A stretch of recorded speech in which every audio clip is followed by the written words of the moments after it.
Hare Nama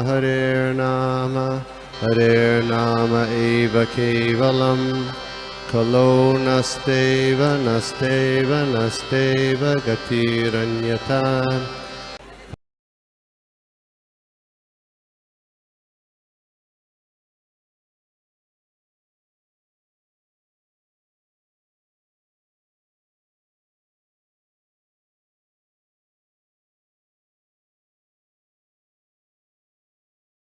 हरे कृष्णा।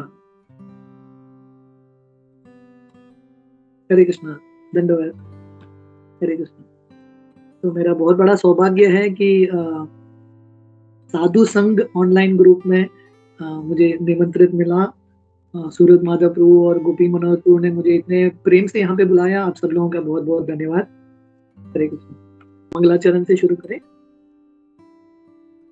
ओम अज्ञानतिमिरन्धस्य ज्ञानाञ्जनशलाकया चक्षुरुन्मिलितं येन तस्मै श्रीगुरवे नमः। श्रीचैतन्यमनोभीष्टं स्थापितं येन भूतले स्वयं रूप कदा मह्यं ददाति स्वपदान्तिकं।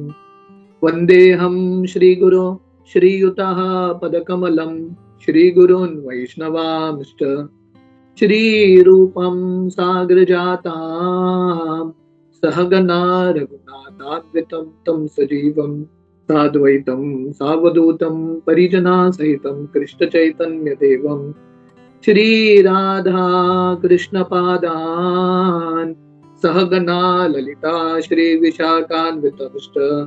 नमो ओम विष्णुपादाय कृष्णप्रेष्ठाय भूतले श्रीमते भक्तिवेदांत स्वामी इति नामिने। नमस्ते सरस्वती देवे गौरवाणी प्रचारिणे निर्विशेष शून्यवादी पाश्चात्देशतारिणे वंचाकल्पतरुभ्यश्च कृपा सिन्धुभ्येव च पतितानां पावनेभ्यो वैष्णवेभ्यो नमो नमः। जय श्री कृष्ण चैतन्य प्रभु नित्यानंद श्री अद्वैत गदाधर श्रीवासादि गौर भक्त वृंद। हरे कृष्णा कृष्णा कृष्णा हरे हरे हरे रामो रामो रामो हरे हरे। हरे कृष्ण। तो जैसे मैंने बताया, मेरा बहुत बड़ा सौभाग्य है आप सब भक्तों का सेवा करने का अवसर मिल रहा है। तो हम श्रीमद् भागवतम का तीसरा स्कंद चैप्टर 2 वर्स नंबर 32, 33, 34 चर्चा करने वाले हैं, जो ये दूसरे अध्याय का अंतिम 3 श्लोक है।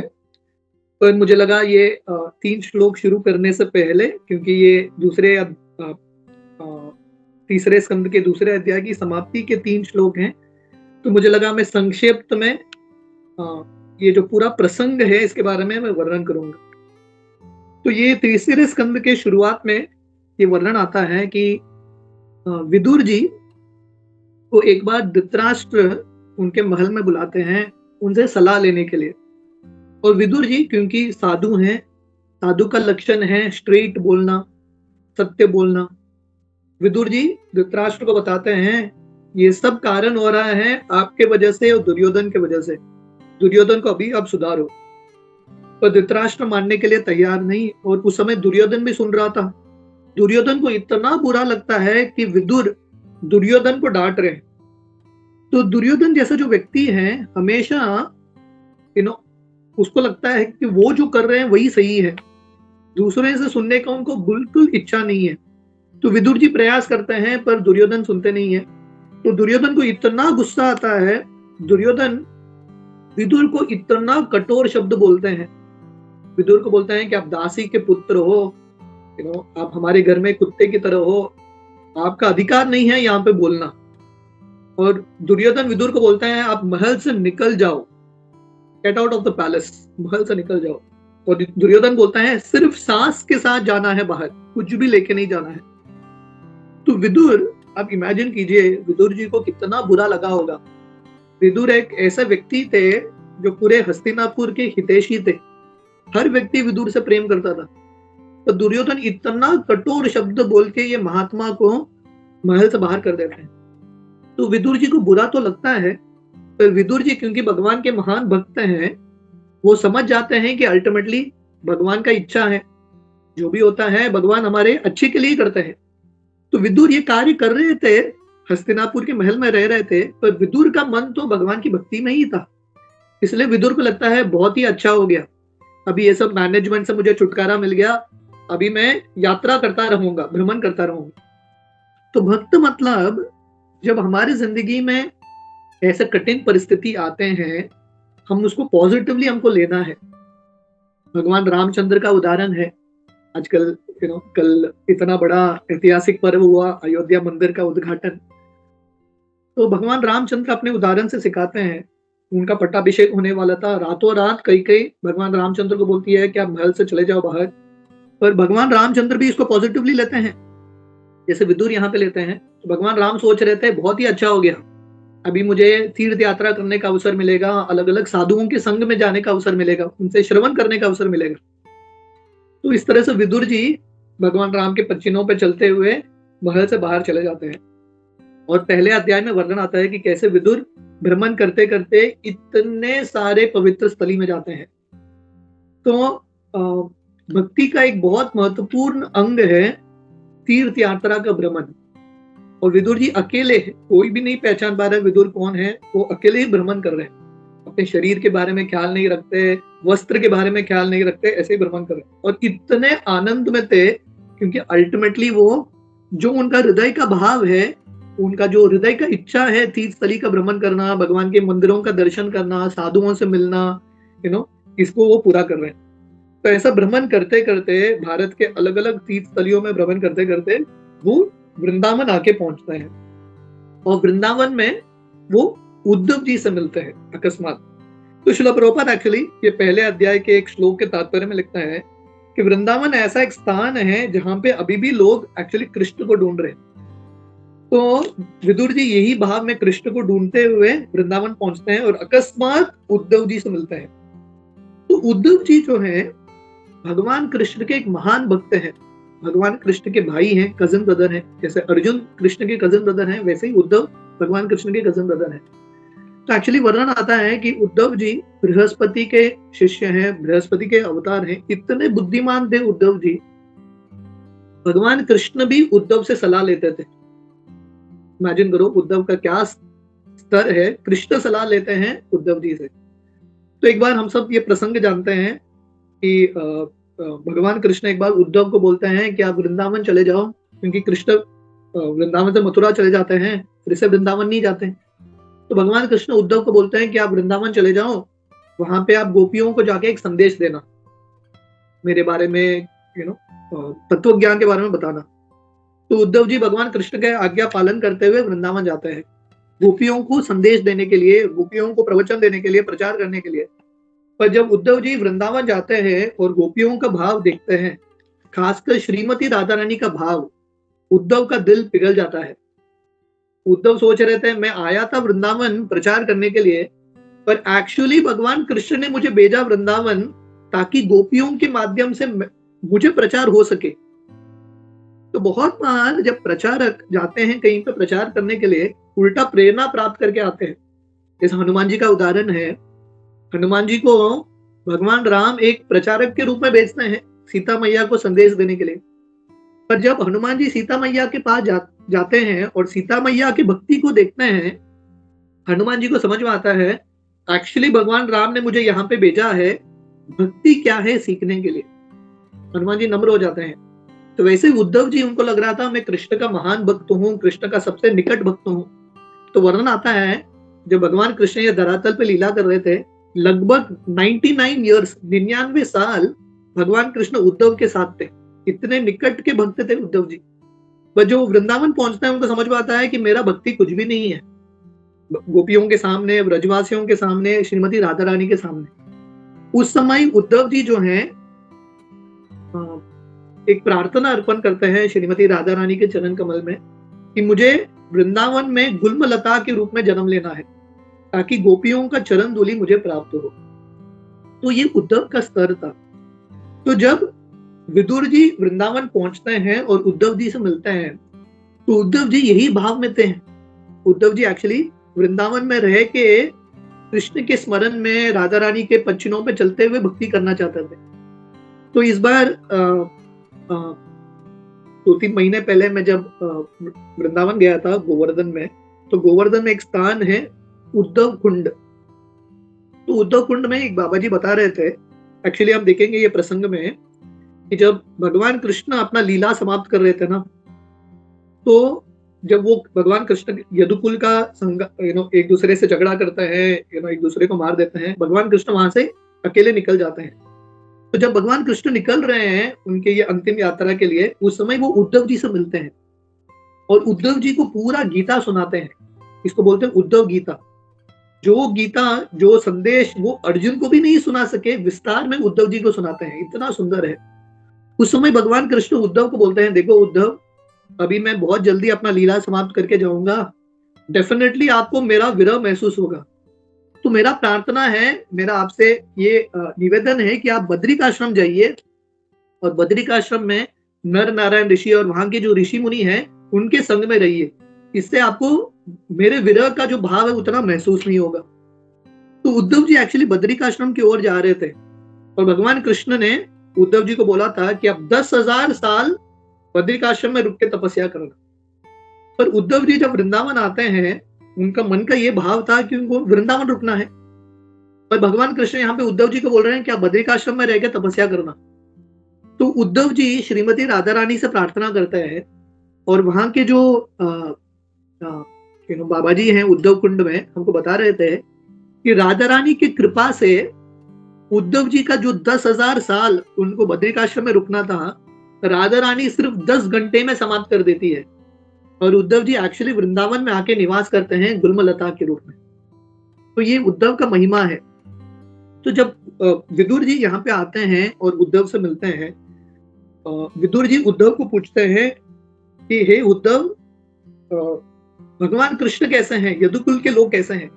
क्योंकि जब विदुर जी तीर्थ यात्रा का भ्रमण कर रहे थे, उनको ऑलरेडी पता चल गया कि यदुकुल का संहार हो गया, कृष्ण का लीला की समाप्ति हो गई, विदुर को पता चल गया। फिर भी विदुर जी इतने शौक में थे, प्रभुपाद वर्णन करते हैं, वो विश्वास नहीं कर पा रहे कि यदुकुल समाप्त हो गया, कृष्ण की लीलाएं समाप्त हो गई। तो फिर से कंफर्म करने के लिए उद्धव जी से पूछते हैं, तो अलग अलग प्रश्न पूछते हैं यदुकुल के बारे में, हस्तिनापुर के लोगों के बारे में इत्यादि। तो ये पहला अध्याय का सार था संक्षेप में। दूसरे अध्याय में वर्णन आता है, जब विदुर जी उद्धव को भगवान कृष्ण के बारे में पूछते हैं, यदुकुल के बारे में पूछते हैं, उद्धव जी तुरंत कृष्ण के स्मरण करने लगते हैं, इमीडिएटली रिमेंबर्स कृष्णा। और सुखदेव गोस्वामी यहाँ पे वर्णन करते हैं कि उद्धव जी इतने महान भक्त थे, बचपन से ही जब वो छोटे बच्चे थे ना, वो कृष्ण के गुड़ियों के साथ खेलते थे, ये उनका स्तर था। और जब विदुर जी ये प्रश्न पूछते हैं, उद्धव जी एक भाव में चले जाते हैं, ही गोज इन एक्सटेसी। थोड़े क्षण तक कुछ बोल ही नहीं पाते, is not able to speak.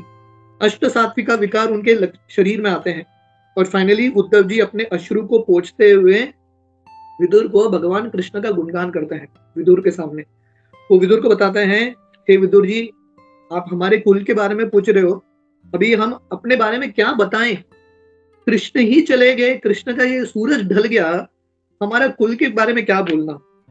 और इस तरह से उद्धव जी जो है धीरे धीरे कृष्ण के लीलाओं का स्मरण कर रहे हैं।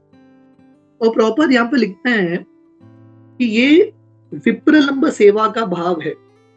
यहाँ पे विदुर और उद्धव दोनों भगवान कृष्ण के महान भक्त, ग्रेट डिवोटीज ऑफ कृष्ण, फिर भी अभी वो कृष्ण के विरह महसूस कर रहे हैं। तो कृष्ण के विरह को घटाने के लिए, ये जो दर्द है उसको घटाने के लिए क्या करते हैं, कृष्ण के लीलाओं का स्मरण, रिमेम्बरेंस ऑफ कृष्णा। और हम देखते हैं कि वृंदावन में जब भगवान कृष्ण वृंदावन छोड़ के चले जाते हैं अक्रूर जी के साथ मथुरा, जो गोपियां हैं, ब्रजवासी हैं, क्या कर रहे थे, कृष्ण के विरह में कृष्ण के लीलाओं का स्मरण।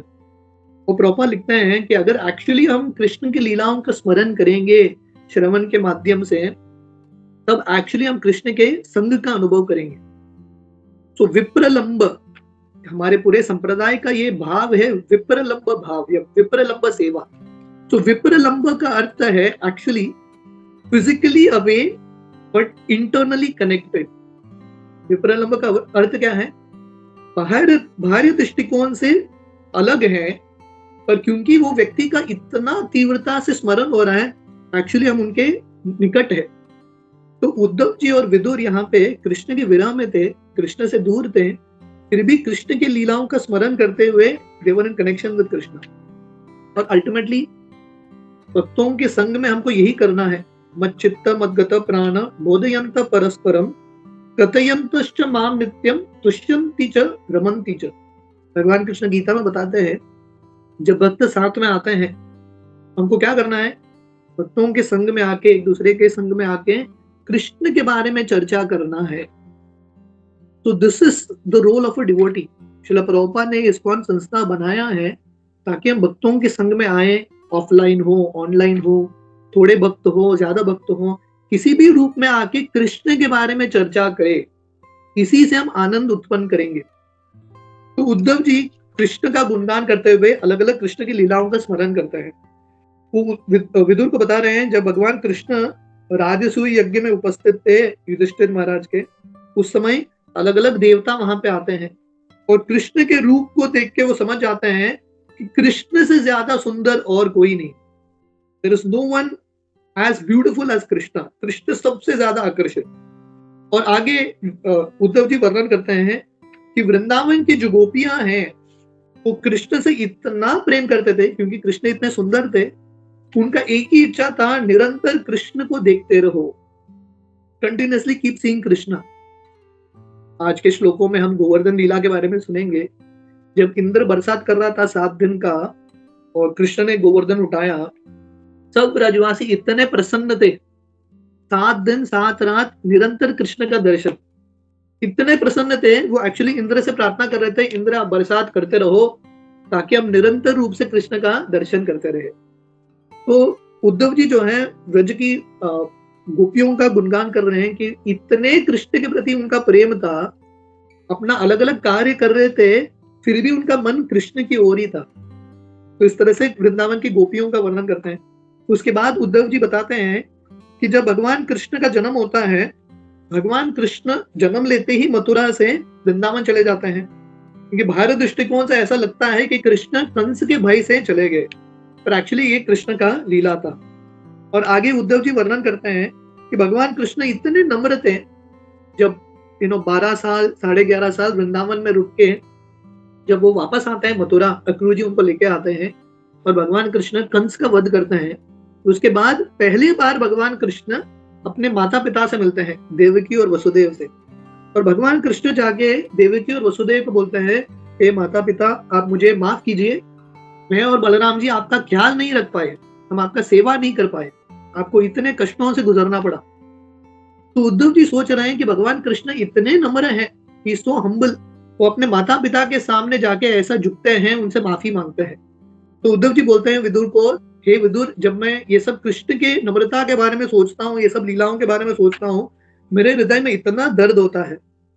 और उद्धव जी वर्णन कर रहे हैं कि वही भगवान कृष्ण जब उग्रसेन महाराज के सामने आते थे, क्योंकि कृष्ण ने द्वारका का निर्माण किया, कंस का वध किया, पर मथुरा के राजा को उन्होंने उग्रसेन महाराज को बना दिया, कृष्ण नहीं बने। तो भगवान कृष्ण उग्रसेन महाराज के पास आते थे और बहुत नम्रता से जो भी उनको बोलना था बताते थे। तो उद्धव जी सोच रहे हैं, ये सब जब मैं सोचता हूँ कि कृष्ण साक्षात भगवान है पर इतने नम्र हैं, अपने वरिष्ठों के सामने झुकते हैं, ये सोच के ही मुझे इतना दर्द होता है।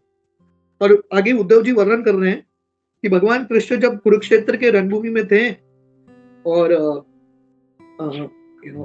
अर्जुन के रथ पे सवार थे पार्थसारथी के रूप में, और जो कौरव सेना है, अर्जुन के बाणों के माध्यम से उनका मृत्यु हो रहा था। पर उद्धव जी वर्णन कर रहे हैं कि ये सब लोगों का कितना बड़ा भाग्य है कि वो कृष्ण को देखते देखते उनका मृत्यु हो गया। इन सब लोगों पे भी कृष्ण का कृपा हुआ। इस तरह से विदुर जी अलग अलग कृष्ण की लीलाओं का स्मरण करते हैं। और ऐसा स्मरण करते करते उद्धव जो है वृंदावन लीला में आते हैं कि भगवान कृष्ण जब उनका जन्म होता है मथुरा में, वहां से वो वृंदावन आते हैं। वृंदावन ऐसा स्थान है जहां पे बिल्कुल सरलता है। उद्धव जी वर्णन कर रहे हैं, यमुना नदी है, बहुत सुंदर बगीचे हैं, बहुत सुंदर पक्षियों का आवाज है, और इसमें ये सुंदर वृंदावन वातावरण में कृष्ण अपने जो बाल लीलाएं हैं करते हैं। तो कृष्ण के बाल लीलाएं इतने सुंदर हैं, सत्यव्रत मुनि दामोदर अष्टकम में वर्णन करते हैं कि भगवान मेरा एक ही इच्छा है कि आपके बाल लीलाओं का स्मरण करता रहो। तो उद्धव जी उन्होंने कृष्ण का रूप देखा द्वारका में, पर उद्धव जी का भी मन कृष्ण के वृंदावन लीला में समा गया है। वो बताते हैं जब कृष्ण अपना बांसुरी बजाते थे, कृष्ण प्रैक्टिकली हर व्यक्ति को आनंद प्रदान करते थे। इस तरह से कृष्ण ने वृंदावन में बहुत सुंदर लीलाएं की, बहुत सारे असुरों का वध किया। कंस जो है कृष्ण के लिए अलग अलग खिलौना बेचता था, होता है ना, कभी कभी मामा जो है अपने भांजे के लिए खिलौना बेचते हैं, तो उस तरह से कंस अलग अलग खिलौना अलग अलग रूप में, और कृष्ण हर एक खिलौना को तोड़ देते थे, और फाइनली भगवान कृष्ण ने कंस का भी वध कर दिया। इस तरह से उद्धव जी अलग अलग कृष्ण की लीलाओं का स्मरण करते हैं कि कैसे भगवान कृष्ण ने कालिया का दमन किया इत्यादि। तो ऐसा करते करते he comes towards the end of this chapter. तो आज का श्लोक है श्लोक क्रमांक 32। अजाजयत गोसवेन गोराजम द्विजोतमे वित्तस्य चूरुभारस्य चिकीर्षन् सत्कयं विभो। The Supreme Lord Krishna desired to utilize the opulent financial strength of Maharaj Nanda for worship of the cows, and also he wanted to give a lesson to Indra, the king of heaven. Thus he advised his father to perform worship of go, or the pasturing grounds, or the pasturing land and the cows with the help of the Brahmanas. तो यहाँ पे गोवर्धन पूजा का वर्णन है कि भगवान कृष्ण, उनका तीव्र इच्छा था कि गायों की पूजा होनी चाहिए और गोवर्धन की पूजा होनी चाहिए। तो भगवान कृष्ण ये गोवर्धन लीला अलग अलग कारण के लिए करते हैं, पर दो प्रमुख कारण है। पहला, भगवान कृष्ण बताना चाहते हैं गायों का जो पूजा है देवताओं की पूजा से भी महत्वपूर्ण है, और दूसरा भगवान बताना चाहते हैं कि अगर कोई भगवान का अनन्य भक्त है, शुद्ध भक्ति का पालन कर रहा है, ऐसे भक्त को देवताओं का आराधना करने की जरूरत नहीं है। तो भगवान कृष्ण जब देखते हैं कि नंद महाराज जो इतने बड़े भगवान के भक्त हैं, ब्रजवासी हैं, वो इंद्र की पूजा कर रहे हैं। अभी नंद महाराज का स्तर क्या है, इंद्र का स्तर क्या है, किसका स्तर श्रेष्ठ है? ब्रजवासियों का स्तर श्रेष्ठ है। तो कृष्ण को सहन नहीं हुआ कि मेरे पिताश्री नंद महाराज इतने बड़े भगवान के भक्त हैं, इतने अनन्य भक्त हैं, वो इंद्र की पूजा कर रहे हैं। तो भगवान कृष्ण ने नंद महाराज को जाके बताया, ये सब कहानी हम विस्तार से जानते हैं, गोवर्धन लीला। तो भगवान कृष्ण ने नंद महाराज को जाके बताया ये इंद्र पूजा रोकना चाहिए बस, क्योंकि कृष्ण ये भी देख रहे थे, क्योंकि सबके हृदय में भगवान परमात्मा के रूप में है। तो भगवान कृष्ण समझ गए कि इंद्र के हृदय में थोड़ा घमंड आ गया है, इंद्र सोच रहा है मैं ही स्वामी हूँ, इसलिए भगवान कृष्ण निश्चय करते हैं कि अभी गोवर्धन लीला करेंगे। तो नंद महाराज भगवान कृष्ण को बोलते हैं, अरे कृष्ण, अरे कान्हा, इंद्र पूजा भी करते हैं, गोवर्धन की भी पूजा करते हैं, प्रॉब्लम क्या है? भगवान कृष्ण बोलते हैं नहीं, तुरंत सर्वधर्मान परित्यज्य माम एकम शरणम व्रज। तो नंद महाराज बोल रहे हैं हम इंद्र को भी संतुष्ट करेंगे, गोवर्धन को भी संतुष्ट करेंगे। भगवान कृष्ण बोलते हैं नहीं, सिर्फ गोवर्धन की पूजा करना, सिर्फ आप मेरा सुनना। और ब्रजवासियों की खासियत था, उनको कृष्ण के प्रति इतना प्रेम था, इतना शरणागति भाव था, जो भी कृष्ण बोलते थे तुरंत वो करते थे। पीढ़ियों से चल रहा है ये गोवर्धन पूजा, नंद महाराज और ब्रजवासियों ने तुरंत रोक लिया और पूरा सामग्री गोवर्धन की पूजा में लगा दिया। तो फुल वर्शिप ऑफ गोवर्धन। और भगवान कृष्ण स्वयं गोवर्धन की पूजा करते हैं। तो गोवर्धन का महिमा क्या है कि कृष्ण स्वयं गोवर्धन की पूजा करते हैं, और गोवर्धन पूजा होने के बाद गोवर्धन को भोग चढ़ाते हैं। उसके बाद गोवर्धन की परिक्रमा कृष्ण स्वयं करते हैं ब्रजवासियों के साथ। तो गोवर्धन पूजा के दिन में गोवर्धन की भी पूजा होती है और गायों की भी पूजा होती है। गोवर्धन का अर्थ है, भगवान कृष्ण गोवर्धन से इतना प्रेम क्यों करते थे? क्योंकि गोवर्धन जो है गायों को सेवा कर रहा है, गायों की सेवा कर रहा है। तो भगवान कृष्ण अल्टीमेटली बता रहे हैं, जो व्यक्ति गायों की सेवा करते हैं, भगवान ऐसे भक्तों से बहुत प्रेम करते हैं। नमो ब्राह्मण्य देवाय गो ब्राह्मण हिताय च जगत हिताय कृष्णाय गोविंदाय नमो नमः। भगवान कृष्ण ब्राह्मणों से, वैष्णवों से और गायों से इतना प्रेम करते हैं। भगवान कृष्ण का जो नामकरण है, अगर आपने वृंदावन लीला कृष्णा बुक ध्यान से पढ़ा है, भगवान कृष्ण का नामकरण गौशाला में होता है। गायों के आशीर्वाद से कृष्ण का नामकरण होता है।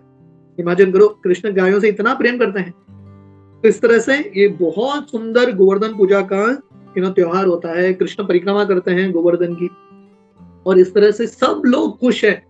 इतना सुंदर उत्सव था, प्रैक्टिकली एवरीवन इज सेटिस्फाइड। पर एक व्यक्ति खुश नहीं था, वो था इंद्र। और इंद्र क्या करता है, अगले श्लोक में वर्णन आता है, text 33।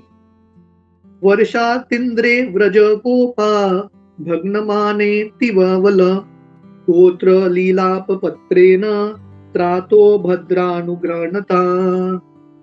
O sober Vidura, King Indra, his honor having been insulted, poured water incessantly on Vrindavan, and thus the inhabitants of Vraja, the lands of cows, were greatly distressed. But the compassionate Lord Krishna saved them from danger with his pastime umbrella, the Govardhan hill. तो यहाँ पे वर्णन है कि सब लोग इतने प्रसन्न थे ये गोवर्धन पूजा से, और इंद्र इतना दुखी था, because he was used to being honoured. English में कहावत है, for one who is honoured dishonour is worse than death. जिस व्यक्ति को आदत है सम्मान प्राप्त करने का, जब उसका अपमान होता है वो मृत्यु से भी ज्यादा दर्दनाक है। तो इंद्र इतने पीढ़ियों से ब्रजवासी इंद्र की पूजा कर रहे थे, और कृष्ण ने सडनली रोक दिया। इंद्र को नोटिस भी नहीं दिया, सडनली रोक दिया। तो इंद्र को इतना गुस्सा आने लगा, अरे मेरा नाम का क्या होगा, मेरा तो पूरा इज्जत का फालूदा उड़ गया, क्या करें अभी। तो इंद्र इतना बरसात करता है, इतना बरसात करता है, जो बरसात पूरे तीनों जगत को डुबाने के लिए जो बादलों को बुलाते हैं संवर्तक बादल, इंद्र वो बादल को बुलाता है वृंदावन एक छोटे गांव को डुबाने के लिए। इमेजिन करो, अगर कोई बोलेगा चींटी को मारना है, चींटी को कैसा मारना है, न्यूक्लियर बॉम्ब उपयोग करो। अरे चींटी को मारने के लिए न्यूक्लियर बॉम्ब की क्या जरूरत है। पर इंद्र क्या कर रहा है, न्यूक्लियर बॉम्ब संवर्तक बादल को बुला रहा है एक वृंदावन गांव को डुबाने के लिए। मतलब उसका गुस्सा कितना था, इमेजिन करो। तो भगवान कृष्ण भी ना, और ये कृष्ण के प्लान के अनुसार ही था, कृष्ण ने ये पूरा लीला किया था इंद्र को गुस्सा दिलाने के लिए, पर्पसली। तो कृष्ण का प्लान सक्सेसफुल हो गया, इंद्र को गुस्सा आ गया, और इंद्र इतना बरसात कर रहा है, इतना बरसात कर रहा है। यहाँ पे वर्णन है, वृंदावन वो स्थान है, it is a land of cows. Vrindavan का अर्थ है जहां पे जो जगह गायों से भरा है, so this is land of Vrindavan. तो सब जो व्रजवासी हैं, सब गाय इतने पीड़ित थे, वो सब कृष्ण के पास भागते हुए जाते हैं। तो भक्तों की जिंदगी में ऐसा नहीं कि कष्ट नहीं आते, ऐसा नहीं कि कृष्ण का आश्रय लेने से कष्ट नहीं आते, लेकिन कृष्ण ने व्रजवासियों को बोला था, मेरा सुनो, फॉलो माय एडवाइस। व्रजवासियों ने फॉलो किया, पर सडनली इतना बड़ा प्रलय हो गया, इतना बड़ा कष्ट आ गया उनकी जिंदगी में। तो शास्त्रों में कहीं वर्णन नहीं है कि हम कृष्ण का आश्रय लेंगे तो सब कुछ अच्छा होगा। कष्ट तो आएंगे डेफिनेटली, दुखालयम अशाश्वतम, ये दुनिया में तो कष्ट आएंगे, पर भक्त मतलब कष्ट में क्या करते हैं, भक्त कृष्ण का आश्रय लेते हैं। तो व्रजवासियों से ये श्लोक से हमको एक चीज सीखना है, कृष्ण का आश्रय। सुखे दुखे बोले ना को वदने हरि नाम बोलो रे। भक्तिविनोद ठाकुर उनके गीत में लिखते हैं, सुख में दुख में भगवान कृष्ण का स्मरण भूलना नहीं है, कंटिन्यूअसली भगवान कृष्ण के नामों का उच्चारण करना है। तो ये भक्त का लक्षण है। तो क्योंकि व्रजवासी जाके कृष्ण का आश्रय लेते हैं, और भगवान कृष्ण गायों से, व्रजवासियों से इतना प्रेम करते हैं, कृष्ण एक चाता को उठाते हैं। यहाँ पे वर्णन है, लीला आतपत्रेन। आतपत्रेन का अर्थ है अम्ब्रेला, चाता। और कौन सा चाता, कृष्ण गोवर्धन को चाता के रूप में उठाते हैं, और सब ब्रजवासी आते हैं ये चाता के नीचे, ये गोवर्धन के छाया के नीचे। और उसके बाद ब्रजवासी इतने आनंद में थे कृष्ण का दर्शन करते हुए। तो यहाँ पे एक बहुत इंपॉर्टेंट लेसन है हमारे लिए, जब हमारी जिंदगी में कष्ट आते हैं तब हमको क्या करना है, कृष्ण का आश्रय लेना है। अगर हम कृष्ण का आश्रय लेंगे, भगवान कृष्ण हमारे लिए गोवर्धन का ये चाता उठाएंगे, और जब हम ये छत्र छाया के नीचे आएंगे कृष्ण के आश्रय में, दुख रहेंगे पर हमको फर्क नहीं पड़ेगा। जब ब्रजवासी आते हैं गोवर्धन के नीचे, ऐसा नहीं कि इंद्र का बरसात रुक गया इंद्र का बरसात तो चल रहा था, पर ब्रजवासियों को कुछ फर्क ही नहीं पड़ा, because they got a higher taste. विषयामि वर्तन्ते निराहारस्य देहिनां रसो वर्ज्यम रसोप्यस्य परम दृष्ट्वा निवर्तते। They were experiencing higher taste. तो भगवान की भक्ति करने से, भगवान का आश्रय लेने से ही होता है। दुनिया के जो कष्ट है उससे हम ऊपर उड़ जाते हैं। We are not affected anymore. हमने विदुर का उदाहरण देखा। विदुर को दुर्योधन इतना कठोर शब्द बोलते हैं, पर विदुर को फर्क ही नहीं पड़ रहा, क्योंकि विदुर जान गए कृष्ण का आश्रय कैसा लेना है। तो Vidura was in bliss. Vidura दर्द में नहीं थे, विदुर आनंद में थे। बहुत अच्छा हो गया, तीर्थ स्थली जाने का अवसर मिल रहा है, भक्तों के संग में रहने का अवसर मिल रहा है। He was very very blissful. तो वैसे हम भागवतम के पहले स्कंद में देखते हैं, परीक्षित महाराज, जब वो श्रृंगी ने परीक्षित को श्राप दिया, परीक्षित 7 दिन में आपका मृत्यु। अगर कोई व्यक्ति जिसको ट्रेनिंग नहीं है ये चीज सुनेगा, वो पूरा विचलित हो जाएगा। अरे मृत्यु, you'll get completely confused। पर परीक्षित विचलित नहीं होते, क्योंकि पहले से उनका ट्रेनिंग हुआ है। और ट्रेनिंग हुआ मतलब भक्ति का ट्रेनिंग, श्रवण कीर्तन का ट्रेनिंग। तो जिंदगी में हमारे लिए अलग अलग कष्ट डेफिनेटली आएंगे। पदम पदम यद विपदाम न तेषाम। ये भौतिक दुनिया मतलब हर पद पे कठिनाई है। कौन से पद पे विपदा आके गिरेगा हमको पता नहीं। ट्रेनिंग क्या है हमारा? जब हम गीता भागवत पढ़ते हैं, ऐसे सत्संग में आते हैं, दिस इज अ ट्रेनिंग। जब ये ट्रेनिंग मिलता है, जब हम गीता भागवत का श्रवण करते हैं, भगवान का आश्रय लेने का जो मार्ग है उसका अनुसरण करते हैं, तब जब कष्ट आते हैं हम विचलित नहीं होते। हमको तुरंत पता है क्या करना है। हमने देखा कि विदुर जी भगवान कृष्ण का आश्रय लेते हैं जब दुर्योधन कठोर शब्द बोलते हैं। परीक्षित महाराज सुखदेव गोस्वामी का आश्रय लेते हैं। और जैसे गोवर्धन लीला में 7 दिन 7 रात इंद्र का बरसात चल रहा था, तो वैसे ही 7 दिन 7 रात परीक्षित महाराज का नोटिस था, 7 दिन में उनका मृत्यु होगा। पर परीक्षित महाराज क्योंकि सुखदेव गोस्वामी के छत्र छाया में बैठे थे, सत्संग के छत्र छाया में बैठे थे, उनको फर्क ही नहीं पड़ा। वो सोच भी नहीं रहे थे मेरे पास श्राप है, मेरा मृत्यु होने वाला है। He was not at all bothered। तो ये this is the advantage of coming to satsang. Satsang में आने का ये लाभ है। भागवतम के पहले स्कंद में नारद मुनि का उदाहरण है। नारद मुनि 4 महीने साधुओं के संग में आते हैं, भक्ति वेदांत के संग में। उसके बाद उनको इतना भगवान के प्रति लगाव, इतना विश्वास होता है, इतना आश्रय लेते हैं भगवान की। जब वो घटना होती है कि उनकी माँ को सांप ढस के उनका मृत्यु होता है, नारद मुनि विचलित नहीं होते, तुरंत चले जाते हैं, भगवान का आश्रय लेते हैं। तो यहाँ पे एक बहुत इंपॉर्टेंट सीख है। जब हमारी जिंदगी में कष्ट आएंगे, विपदा आएंगे, हमको व्रजवासियों की तरह, विदुर की तरह, नारद मुनि की तरह, परीक्षित महाराज की तरह भगवान का आश्रय लेना है, भगवान के भक्तों का आश्रय लेना है, सत्संग का आश्रय लेना है। ये करेंगे हम, जो भी कष्ट है उसे हम विचलित नहीं होंगे। We will not be affected. एक ऊंचा स्वाद का अनुभव करेंगे। तो 7 दिन 7 रात इंद्र बरसात कर रहा है, पर ब्रजवासी इतने खुश थे, क्योंकि निरंतर कृष्ण का दर्शन कर रहे हैं। They were so blissful। और भगवान कृष्ण भी इन सब ब्रजवासियों के साथ इतना सुंदर आदान प्रदान करते हैं। और फाइनली 7 दिन के बाद इंद्र को समझ में आता है, अरे मैंने बहुत बड़ा गलती किया। वो अपना बरसात रोक देते हैं और आके भगवान कृष्ण का आश्रय लेते हैं। तो भगवान कृष्ण इंद्र को माफ कर देते हैं, क्योंकि अल्टीमेटली इंद्र भक्त है। तो भगवान जान गए कि भक्त है, थोड़ा बहुत गलती करता है। भगवान कृष्ण इंद्र को दंड नहीं देते, इंद्र को बोलते हैं ठीक है फिर से गलती मत करना, और इंद्र को छोड़ देते हैं। इस तरह से बहुत सुंदर ये गोवर्धन लीला होती है। तो जैसे मैं ये बता रहा था, ये गोवर्धन लीला का ये सार है। कैलामिटी, हिंदी में कष्ट को, विपदा को कैलामिटी बोलते हैं।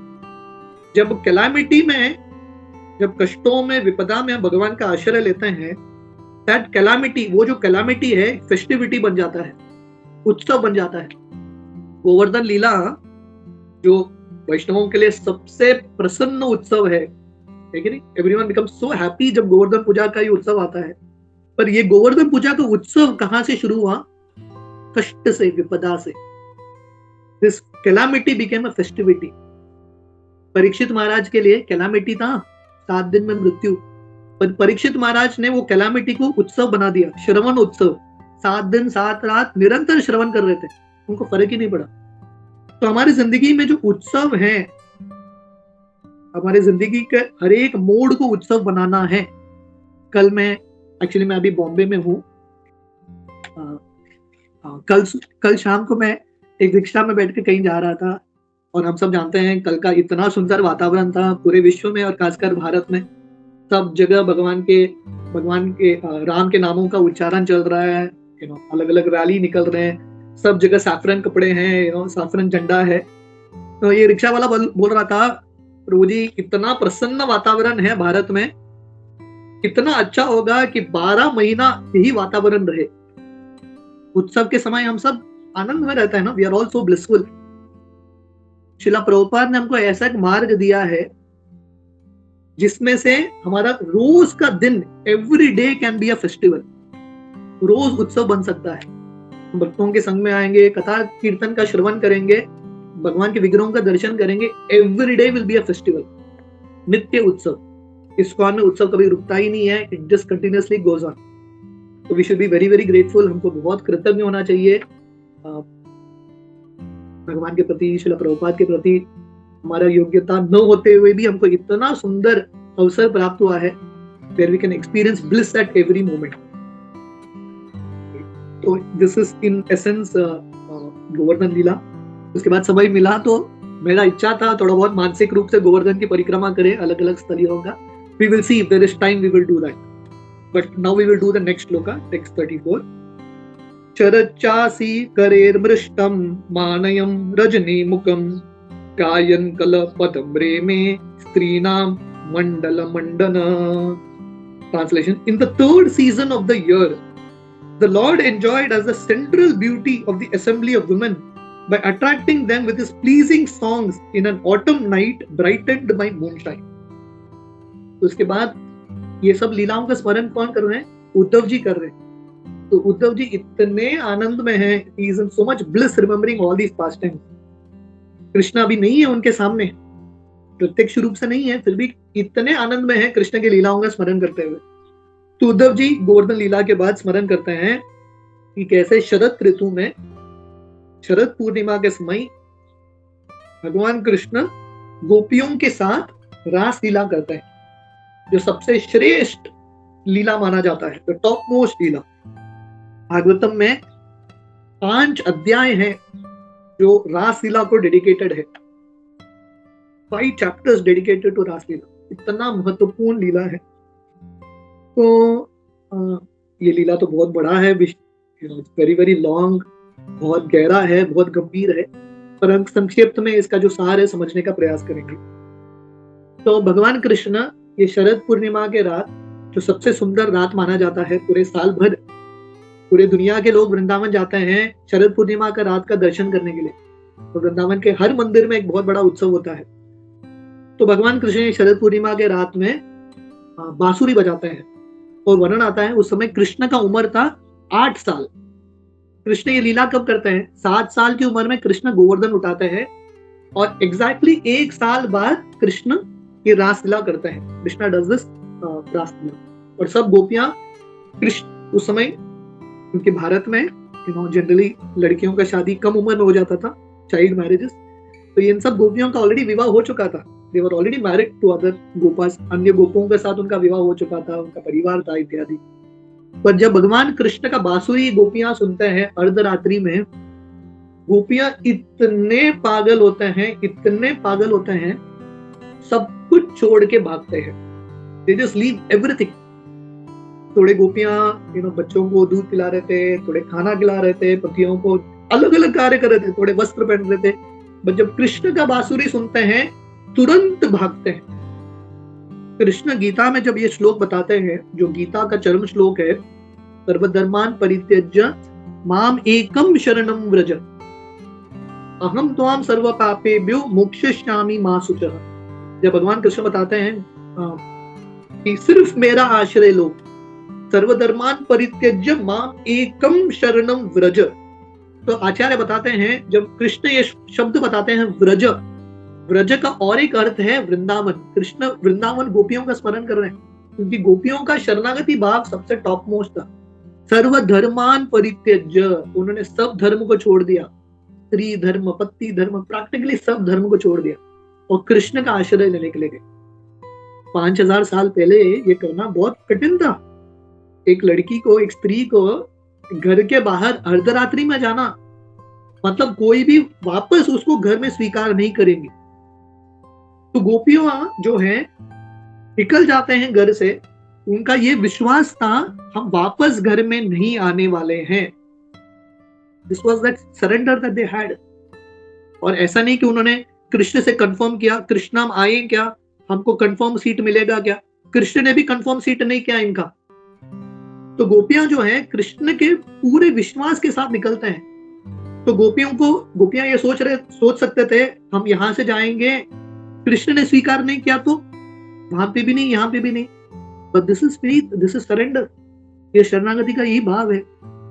जब विभीषण लंका से निकलते हैं, जैसे विदुर जी को दुर्योधन इतना कठोर शब्द बोलते हैं, तो विदुर जी को लगता है बहुत अच्छा है, दुर्योधन मेरे लिए अच्छा कर रहा है, दुर्योधन की कृपा से, by the mercy of Duryodhana मुझे बाहर जाने का अवसर मिल रहा है। तो वैसे ही विभीषण को रावण इतना कठोर शब्द बोलते हैं, इतना कठोर शब्द। तो विभीषण सोच रहे हैं बहुत ही अच्छा हो गया, रावण मेरा सबसे अच्छा दोस्त हितैषी, वो मुझे भगवान राम के पास लेके जा रहे हैं। तो विभीषण रावण को छोड़ के, लंका को छोड़ के भगवान राम का आश्रय लेने के लिए रामेश्वरम पहुंच जाते हैं। विभीषण के पता नहीं राम स्वीकार करने वाले हैं कि नहीं। रावण को छोड़ दिया, लंका को छोड़ दिया, सब सिक्योरिटी को छोड़ दिया। छोड़ दिया मतलब वापस नहीं आ सकते, रावण वापस स्वीकार नहीं करेगा। राम स्वीकार करने वाले हैं कि नहीं पता नहीं, पर विभीषण पूरा विश्वास के साथ जाते हैं। तो ये विभीषण जो है रामायण में शरणागति का उदाहरण माना जाते हैं। और भागवतम में गोपियां जो है शरणागति का सबसे टॉप मोस्ट एग्जाम्पल, सब कुछ छोड़ दिया उन्होंने। और एक्चुअली वर्णन आता है जब गोपियां जाते हैं कृष्ण के पास, कृष्ण गोपियों को देख के, कृष्ण भी टेस्ट करते हैं। कृष्ण गोपियों को बोलते हैं आप लोग यहाँ पे क्यों आए हो, शायद वृंदावन का वन देखने के लिए आए हो, शरद पूर्णिमा रात का बहुत सुंदर वन का दर्शन है, अगर आपने वन देख लिया तो अब अभी आप वापस जा सकते हो, you can all go back. Krishna इस तरह से बोल रहे हैं गोपियों को। और गोपियां सोच रहे हैं अरे हमने सब छोड़ के आ गए, यहाँ पे कृष्ण भी हमको स्वीकार नहीं कर रहे हैं। तो Krishna is testing the gopis. और गोपियों को कृष्ण के प्रति इतना लगाव है, वो कृष्ण को बोलते हैं भगवान कृष्ण अभी हम आ गए हैं, अभी हमारे चरण में शक्ति नहीं है वापस जाने का, our legs don't have the power, यहाँ पे फिक्स हो चुके हैं, हम यहीं पे रहेंगे, we will all be here only। तो जब भगवान कृष्ण देखते हैं कि गोपियों का इतना शरणागति का भाव था, उन्होंने सब कुछ छोड़ दिया, उसके बाद भगवान कृष्ण गोपियों के साथ रासलीला शुरू करते हैं। और कितना सुंदर लीला है रासलीला। वर्णन आता है कि ब्रह्मा जी के एक रात तक चलता है, मतलब हजारों युग तक भगवान ने ये रात को बढ़ा दिया, क्योंकि कृष्ण को पता चल गया कि बहुत जल्दी मैं भी वृंदावन से बाहर जाने वाला हूँ। तो कृष्ण को लगा जाने से पहले गोपियों के दिल को तो संतुष्ट करना है, गोपियों का जो हृदय है उसको संतुष्ट करना है। इसलिए भगवान कृष्ण गोपियों के साथ ब्रह्मा जी के एक दिन, एक रात के काल का रासलीला करते हैं। और इतना सुंदर लीला होती है। और ये रासलीला के बीच में जब गोपियों के हृदय में थोड़ा बहुत घमंड आने लगता है कि हम बहुत स्पेशल हैं, कि कृष्ण हमारे साथ लीला कर रहे हैं, कृष्ण तुरंत गायब हो जाते हैं, कृष्ण इमीडिएटली डिसअपीयर्स। तो यहाँ पे हम देखते हैं बहुत सारे लोग कृष्ण की निंदा करते हैं, अरे कृष्ण कितने सारे लड़कियों के साथ लीला कर रहे हैं, पर एक्चुअली कृष्ण को इनके प्रति आसक्ति नहीं था, शारीरिक रूप से आसक्ति नहीं था, नहीं तो कृष्ण गायब क्यों होंगे। कृष्ण जब देखते हैं कि घमंड आ गया तुरंत गायब हो जाते हैं। गोवर्धन लीला का भी यही सार है। जब भगवान देखते हैं कि भक्तों के हृदय में घमंड आ गया, जब भक्तों को लगता है कि मैं स्पेशल हूं, कृष्ण चले जाते हैं। तो कृष्ण गोपियों को भी छोड़ के जाते हैं, राधा रानी को भी छोड़ के जाते हैं, जब कृष्ण देखते हैं कि इनके हृदय में थोड़ा घमंड आ गया। उसके बाद गोपियां इतने पागल होते हैं, they become so mad, Krishna को ढूंढते हुए। अब जैसा मैंने बताया, जो पिछला अध्याय है चैप्टर 1 तीसरे स्कंद का, प्रॉपर वर्णन करते हैं अभी भी वृंदावन में ऐसे लोग हैं जो गोपियों के पक्षिणों पे जाते हुए चलते हुए कृष्ण को ढूंढ रहे हैं। So what is perfection of life? जिंदगी का परफेक्शन है कृष्ण के लिए पागल होना, कृष्ण को ढूंढने का प्रयास करना। हमारे जो षड गोस्वामी हैं, रूप गोस्वामी, सनातन गोस्वामी, रघुनाथ भट्ट, रघुनाथ दास, जब वो वृंदावन में रहते थे ऐसे ही राधा कृष्ण को ढूंढते थे। हे राधे व्रज देवी के च ललिते, हे नंद सूनो कुतो, हे राधा रानी, हे ललिता देवी, हे कृष्ण आप कहाँ पे हो? तो इस तरह से गोपियां पागल होकर कृष्ण को ढूंढ रहे हैं। इमेजिन करो, इतने तपस्या के बाद कृष्ण प्राप्त हुए, कृष्ण चले गए, दे ऑल बिकेम मैड।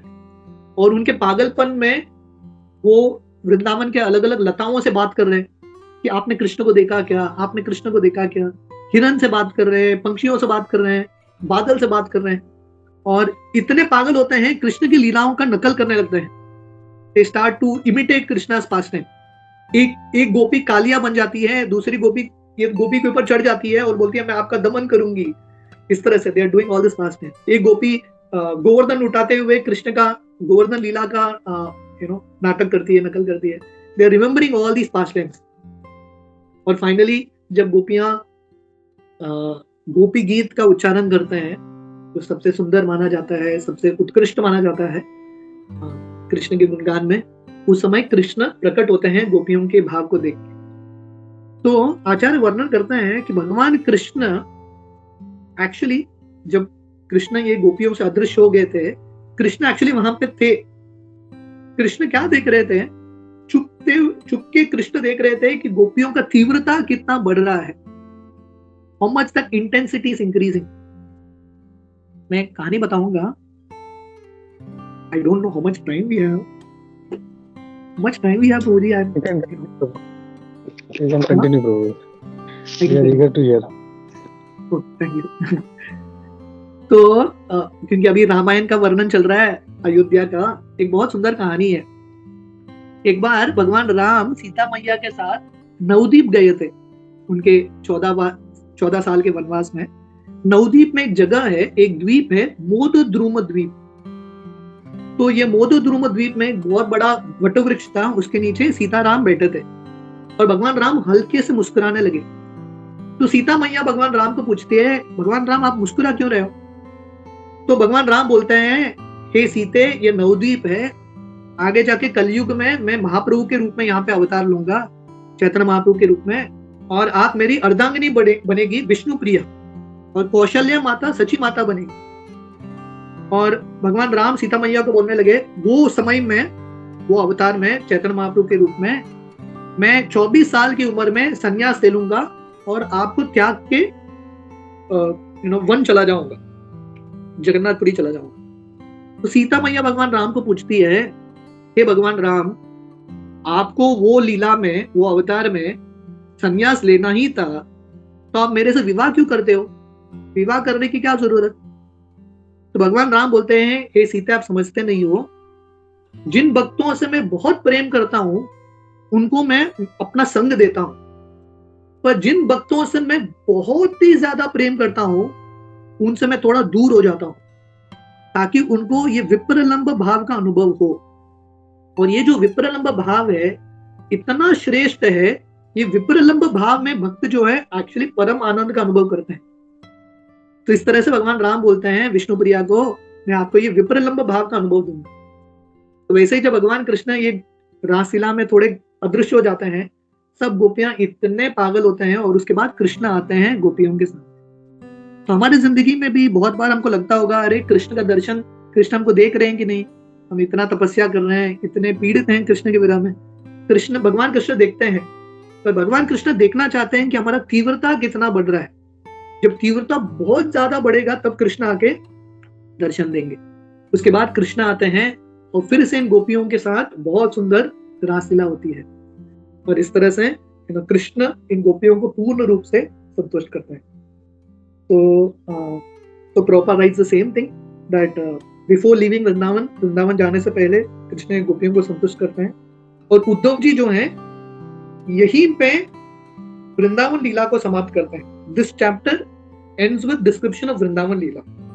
अगला अध्याय है, तीसरा अध्याय, कृष्ण की लीलाएं वृंदावन के बाहर, आउटसाइड वृंदावन। तो उद्धव जी भी एक क्लाइमैक्स में आके ये वृंदावन लीला को रोक देते हैं, क्योंकि जैसे मैं बता रहा था, उद्धव का भी मन गोपियों के भाव में ही था। उद्धव ने मन में निष्ठा बनाया था कि मुझे वृंदावन में ही रहना है, ये गुलमलता के रूप। और अभी भी उद्धव जी वृंदावन में है, गुलमलता के रूप में, कुसुम सरोवर उद्धव कुंड के पास। और उद्धव जी का एक ही प्रार्थना है, राधा रानी और गोपियों के चरण धूलि, गोपी भरतुर पद कमलयोर दास दास दास अनुदास। इसलिए महाप्रभु ने हमको ये शिक्षा दिया है, प्रार्थना दिया है कि हमारा कुछ भी पदवी नहीं है। हम महाप्रभु बताते हैं, मैं ब्राह्मण नहीं हूँ, मैं सन्यासी नहीं हूँ, मैं वानप्रस्थ नहीं हूँ, मैं से कोई भी नहीं हूँ। हमारे एक ही पदवी है, हम गोपियों के दासों के दास हैं। And this is the perfection of life. ये जिंदगी की सफलता है जो उद्धव जी अपने उदाहरण से हमको सिखा रहे हैं। तो आइए हम सब प्रार्थना करें भगवान से कि हम भी हमारी जिंदगी में गोपियों के पच्चीनों पे चलते हुए, उद्धव जी के पच्चीनों पे चलते हुए कृष्ण के प्रति थोड़ा प्रेम उत्पन्न करे, भगवान के हरि नाम में थोड़ा रुचि उत्पन्न करे, वैष्णवों की सेवा करने का जो उत्सुकता है वो हम प्राप्त करें। हरे कृष्ण।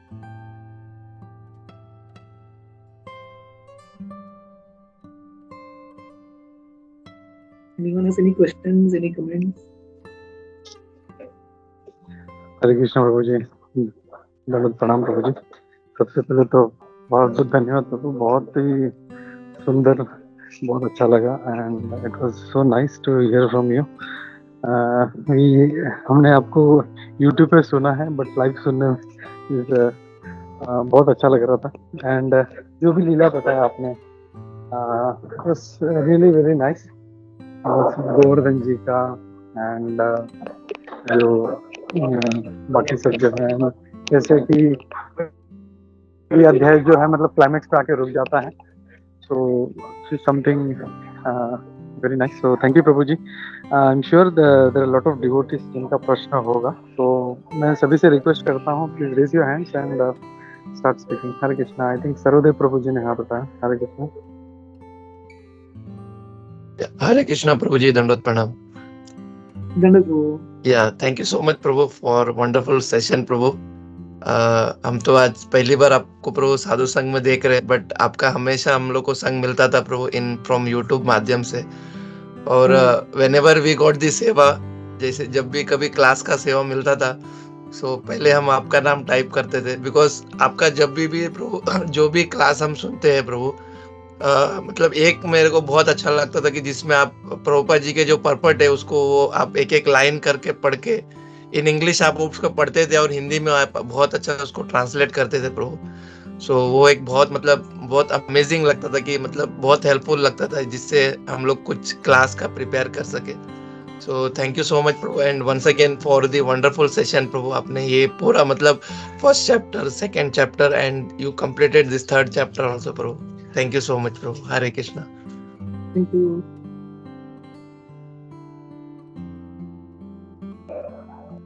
हरे कृष्णा प्रभु जी, दंडवत प्रणाम। धन्यवाद।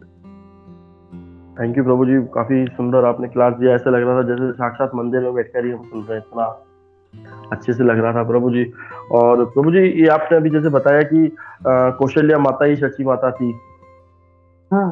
और इसमें वृंदावन लीला में या कृष्ण लीला में मतलब कौशल्या जी का शची माता कौन, यशोदा थी या देवकी थी?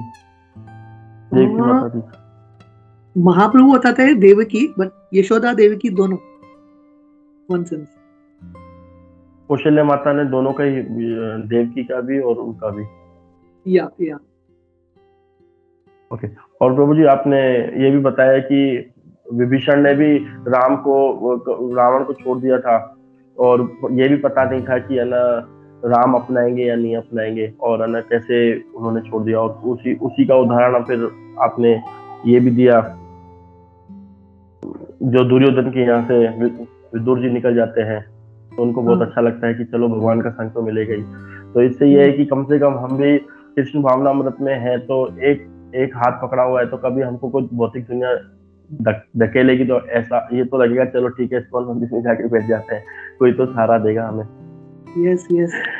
और आपने बहुत अच्छा बताया। और आपने एक चीज ये बताई मुझे बहुत अच्छी लगी, जैसे कि हम यहाँ पे प्रचार करते हैं, जैसे कि आपने बताया कि भगवान श्री कृष्ण के प्रति वृंदावन वासियों का इतना प्रेम और इतना विश्वास था कि वो कुछ भी बोलते थे तो वो मान जाते थे और इतना उनको विश्वास था। तो वैसे ही एक रियलाइजेशन यहाँ पर आया शंकर के, जैसे हमको प्रचार जब हम करते हैं तो सामने वाले के लोगों के अंदर अपना विश्वास इतना जमा दो कि हम जो भी बोले मतलब सही बिल्कुल प्रभुपाद जी के प्रति, कृष्ण के प्रति समर्पित, कि वो हर चीज करने को तैयार हो जाए। और हम बोले कि आपको वृंदावन की यात्रा करनी है तो वो बोले हाँ प्रभु जी ने बोला है तो चलना है, जैसे भगवान श्री कृष्ण होते। तो इतना हमको सामने वाले के अंदर इतना प्रेम और विश्वास बढ़ा देना है ताकि हर व्यक्ति एक बार में हाँ कर दे, हाँ हाँ नहीं बहुत अच्छा है, ये इस्कॉन के भक्त हैं, इनका इतना अच्छा व्यवहार है कि जो बोलते हैं वो सच्ची होता है।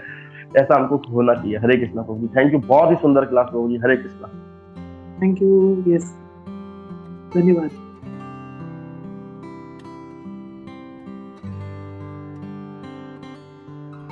हरे कृष्णा प्रभु, दंडवत प्रणाम। धन्यवाद। Thank you for the amazing session Prabhu. तो आपने भी मतलब मुझे कुछ पॉइंट्स मेरे को बहुत अच्छे लगे। आपने वो तीर्थ स्थली का इम्पोर्टेंस बताया कि भक्त के लिए तीर्थ स्थली कितना इम्पोर्टेंट होता है, क्योंकि लोग तीर्थ स्थली को सिर्फ ऐसा देखते हैं कि यार इधर इतना गर्दी है, बट भक्त ऐसा नहीं समझते। They know the importance. मतलब एक वो तीर्थ स्थली पे भी एक कोना किधर मिल गया and we chant there and remember the lord, it's very important. आपने वो बताया। फिर आपने बताया कि हनुमान कैसे प्रीचिंग करने गए, जैसे कि उद्धव भी कैसे गए थे प्रीचिंग करने, but they saw the immense devotion and it turned out to be different. कि हम भी ऐसा कर लेते हैं, मतलब कभी कभी यार मैं इसको समझाऊंगा, मैं भक्त हूँ, मैं थोड़ा इसको थोड़ा पॉइंट्स बताऊंगा तो कुछ हो जाएगा। नहीं नहीं, but they know a very high philosophy than us.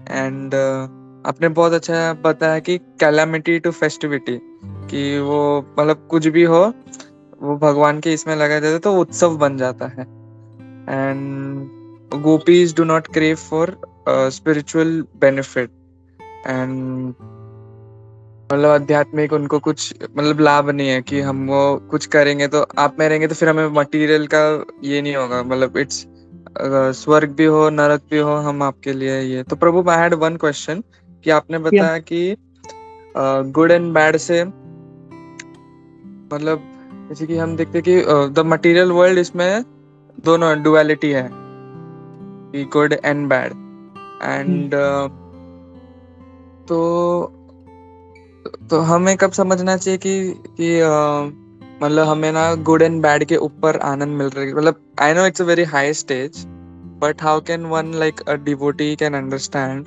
कि मैं अभी भागवत कथा कर रहा हूँ तो अभी मैं सिर्फ मेरे को सिर्फ अच्छा मिल रहा है इसलिए नहीं कि इट्स अबव दिस डुअलिटी की मतलब हो रहा है मेरे साथ परिवर्तन हो रहा है थोड़ा। वही द टेस्ट इज, जैसे मैंने बताया था, सुखे दुखे बोले नागो वदने हरि नाम बोलते। सुख में दुख में अगर हम कौन सा भी अवस्था में, any situation, every situation, if our bhakti is consistent, that means we are above the good and bad of this world. देखिए दुनिया का सुख दुख ना एक सपने की तरह है।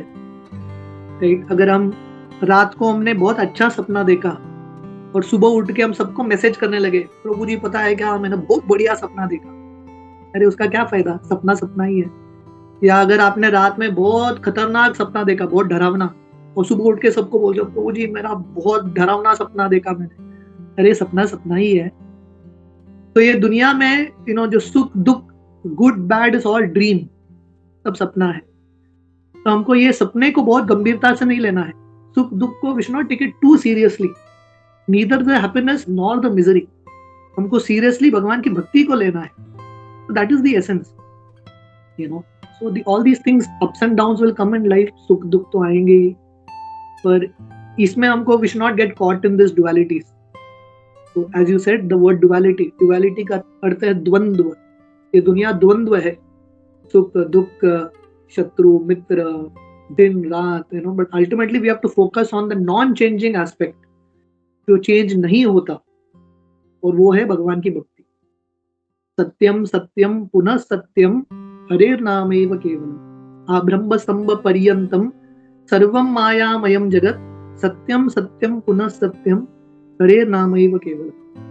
अल्टीमेटली ये दुनिया में सब कुछ टेम्पररी है, एवरीथिंग इज चेंजिंग, पर अल्टीमेटली एक ही चीज है, the only truth is standing of the holy name.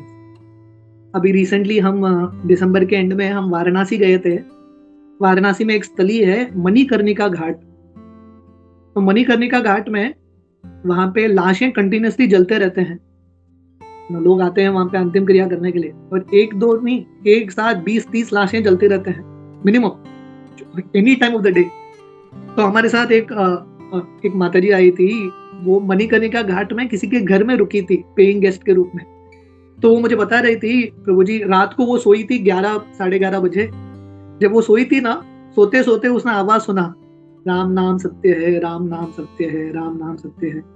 सुबह उठी वो 3:30 बजे, उठते उठते उसने आवाज सुना, राम नाम सत्य है, राम नाम सत्य है।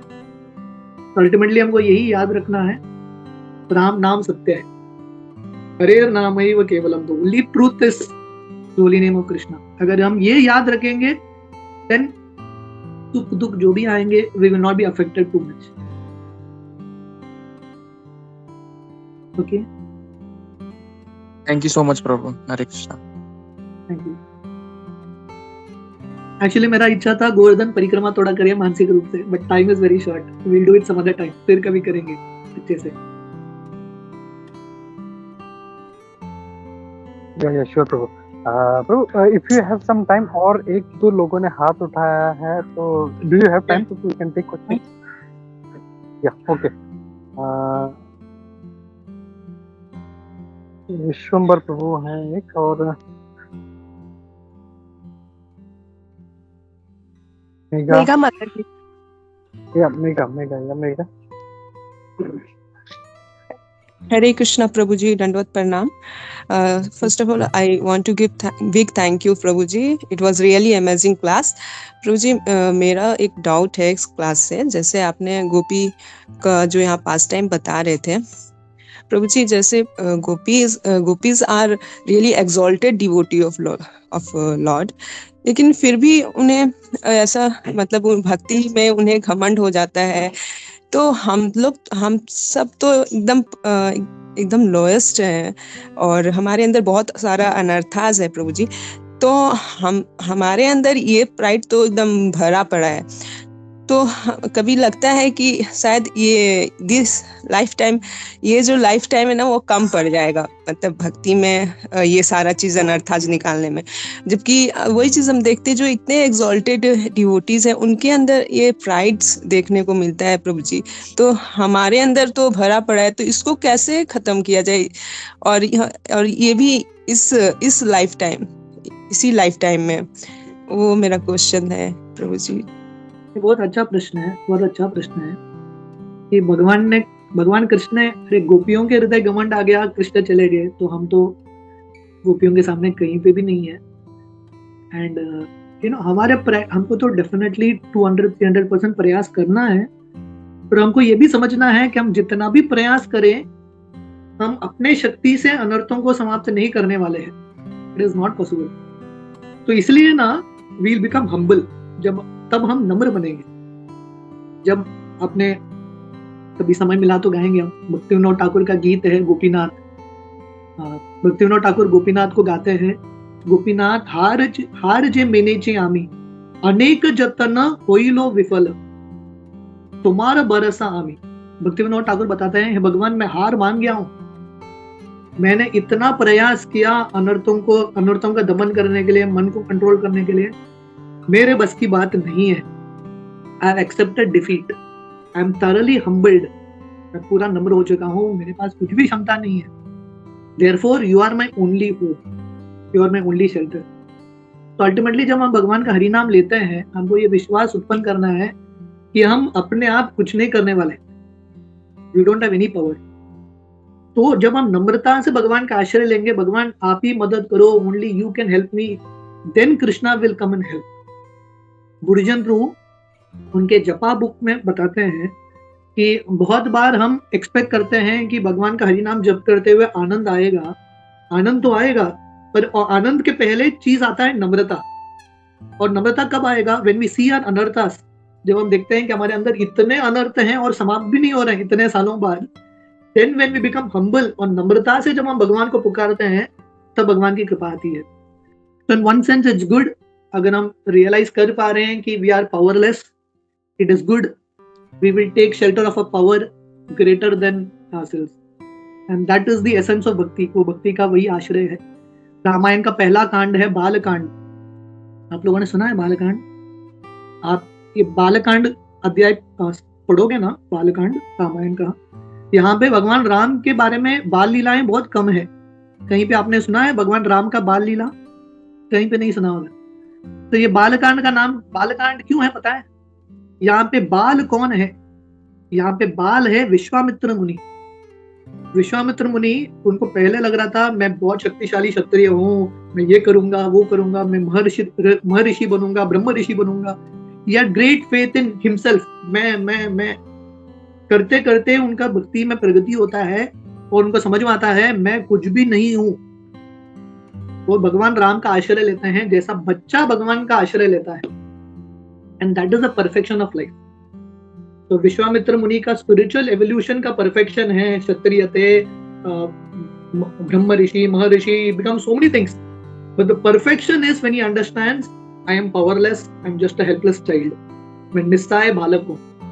और प्रॉपर ने हमको महामंत्र जप करते हुए यही अर्थ बताया है, like a child mood, like a child crying for a mother. तो इस तरह से हम रोएंगे, then there is some possibility for us. Is it okay Madhuri?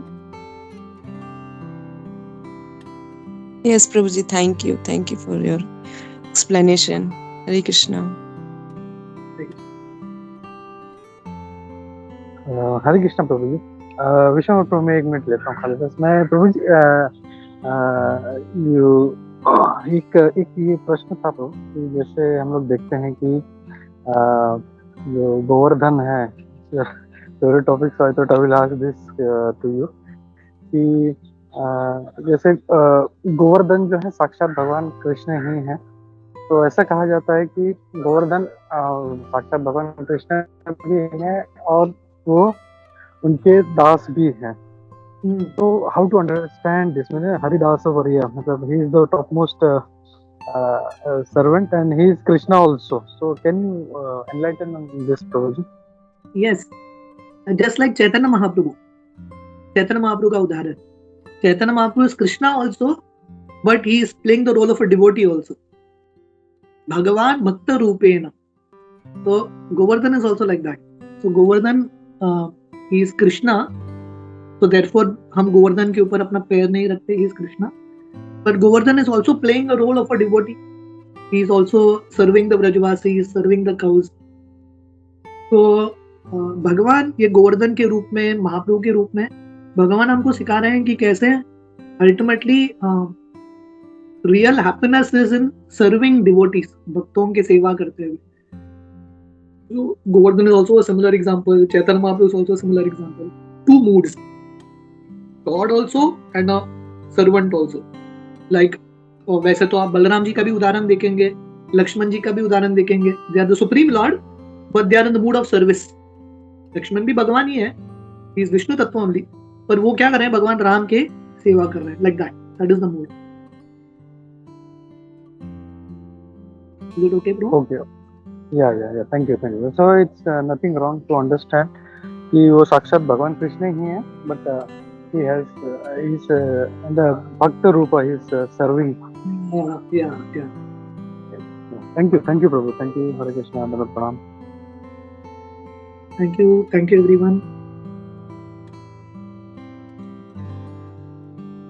Nice meeting all of you. Hare Krishna Prabhu ji. Yes.